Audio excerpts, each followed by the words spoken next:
సదాశివసమారంభాం వ్యాసశంకరమధ్యమాం అస్మదాచార్యపర్యంతాం వందే గురుపరంపరాం. జ్యోతిష్ శాస్త్రాన్ని భావితరాల వారికి ప్రసాదించిన ఋషుల యొక్క పాదపద్మాలకి నమస్కారం చేసుకుంటూ, అలాగే నాకు ఈ జ్యోతిష విద్యను నేర్పిన గురువర్యులు జ్యోతిష బ్రహ్మ కీర్తిశేషులు శ్రీ ఈరంకి సూర్యనారాయణమూర్తి గారు, సూర్యశ్రీ దైవజ్ఞ గారి యొక్క పాదపద్మాలకి నమస్కారం చేసుకుంటూ, ఓం శ్రీ మహాగణాధిపతి నమః, శ్రీ గురుభ్యో నమః, హరి ఓం. వీక్షకులందరికీ నమస్కారం.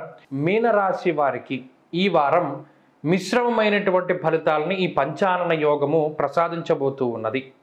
ప్రత్యేకించి జన్మరాశిలోనే అనగా ఈ మీనరాశిలోనే రాహువు, రవి, బుధుడు మూడు ప్రతికూలమైనటువంటి గ్రహాలు, 12వ స్థానమందు శని, కుజ, శుక్ర గ్రహాలు చాలా తీవ్రమైనటువంటి క్రూరంగా బాధించేటువంటి గ్రహాలు.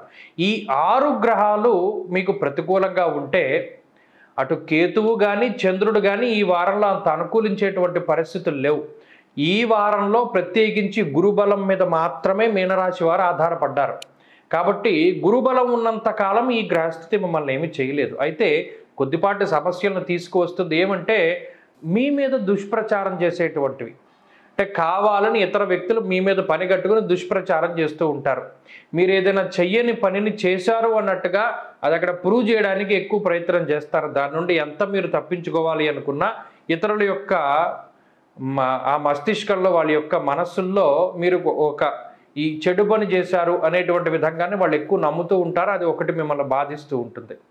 అలాగే అనారోగ్యము, మరీ ముఖ్యంగా పాదాలలో దగ్గర నుండి, అంటే ఈ ముళ్ళు గుచ్చుకోవడము, రాళ్ళు గుచ్చుకోవడం దగ్గర నుండి గ్యాస్ట్రిక్ సమస్యలు, స్కిన్ ప్రాబ్లమ్స్, వెన్నుపాముకి సంబంధించిన సమస్యలు లాంటివి రావడం, అలాగే ఆహారం పాడైపోయినటువంటి దాన్ని భుజించడం ద్వారా ఈ జీర్ణకోశానికి సంబంధించినటువంటి సమస్యలు, మోషన్స్, డైజెస్టివ్ సిస్టమ్కి సంబంధించినటువంటి ఇబ్బందులు ఇవి రావడానికి అవకాశం ఉంటుంది. కాబట్టి చాలా జాగ్రత్తగా ఉండాలి.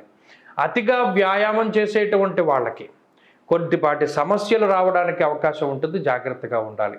అలాగే ఎవరిని నమ్మి ఏ విధమైనటువంటి పనిని ప్రారంభించకూడదు, ఎవరిని నమ్మి డబ్బు ఇవ్వకూడదు, ఎవరిని నమ్మి జీవితంలో ముందుకు వెళ్ళకూడదు. సొంత తెలివితేటలు, సొంత ప్రయత్నం, సొంత పెత్తనం ఇది మీరు మీనరాశి వారు ఎక్కువ అలవరుచుకుంటూ ఉండాలి. బంధుమూలకంగా ధనం ఖర్చు చేయడానికి అవకాశం ఉన్నది. మీరున్నటువంటి స్థానాన్ని వదిలి వేరే స్థానానికి వెళ్ళడానికి అవకాశం ఉన్నది.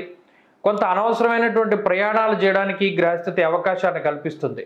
ఉద్యోగ వ్యాపారాల పరంగా కొంత అధికంగా శ్రమ చేయడానికి ఈ గ్రహస్థితి అవకాశాన్ని కల్పిస్తుంది. రోజుకు 9 గంటలు పనిచేస్తే 12 గంటలు పనిచేయవలసి వస్తుంది. అయితే ఆ చేసినటువంటి పని మీకు చక్కగా మంచి ప్రతిఫలితాన్ని ఇస్తుంది. అనగా డబ్బు రూపేణా, పేరు రూపేణా మీకు మంచి ఫలితాలని ఇస్తూ ఉంటుంది. కానీ శ్రమ మాత్రం చాలా అధికంగా ఉంటుంది. అలాగే మీరు సంపాదించినటువంటి డబ్బులో మెజారిటీ పర్సెంట్ లగ్జరీలకి, అనుకోనటువంటి ఖర్చులకి ఎక్కువ డబ్బు ఖర్చు అయిపోతూ ఉంటుంది. మీకు మీరుగా ఆ ధనాన్ని ఉపయోగించుకోలేకపోతారు. కుటుంబ సభ్యులకో మరి ఏ ఇతరత్రాకో ధనాన్ని ఖర్చు చేస్తూ ఉంటారు.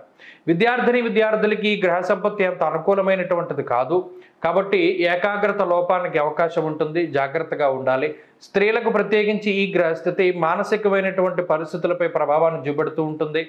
లోన్లీనెస్ అనేటువంటిది ఏర్పడడానికి అవకాశం ఉంటుంది. సైకలాజికల్గా ఏర్పడేటువంటి డిజార్డర్స్కి అవకాశాన్ని కల్పిస్తుంది. కాబట్టి 10 మందిలోనూ ఉంటూ 10 మందిలోనూ మెలుగుతూ తింటూ తిరుగుతూ ఉండండి, మంచి ఫలితాలు సంప్రాప్తమవుతాయి. మీనరాశి వారి ఈ వారం మరింత అనుకూలమైనటువంటి ఫలితాలని సాధించడానికై సుబ్రహ్మణ్యేశ్వర స్వామి వారి యొక్క ఆరాధన అధికంగా చేయాలి. సుబ్రహ్మణ్య భుజంగ స్తోత్ర పారాయణం లేదా శ్రవణం శుభ ఫలితాన్ని ఇస్తుంది. ఈ వారంలో కలిసి వచ్చేటువంటి రోజు గురువారంగా చెప్పవచ్చును. అదృష్ట సంఖ్య 9, అదృష్ట వర్ణము పసుపు. స్వస్తి.